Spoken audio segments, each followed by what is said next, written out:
ആദ്യം പലരും പല ചോദ്യങ്ങളാ ചോദിച്ചത്. മാസങ്ങൾ കുറച്ചങ്ങ് കഴിഞ്ഞപ്പോ പിന്നെ അതൊരൊറ്റ ചോദ്യത്തിലേക്ക് ചുരുങ്ങി.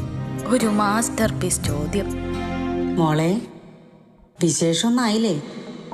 ആദ്യം കേട്ടപ്പോ എനിക്ക് ചിരിയാ വന്നേ. മോളെ, വിശേഷം എന്തെങ്കിലും ആയോ? അല്ലണേ, കല്യാണം കഴിഞ്ഞിട്ട് കൊറേ ആയല്ല. വിശേഷമൊന്നുമില്ലേ? വിശേഷമൊന്നുമില്ലേ? പിന്നെ നാണം വന്നു. നിങ്ങളിപ്പോഴും നോക്കുന്നൊന്നുമില്ലേ? മോളെ, വിശേഷം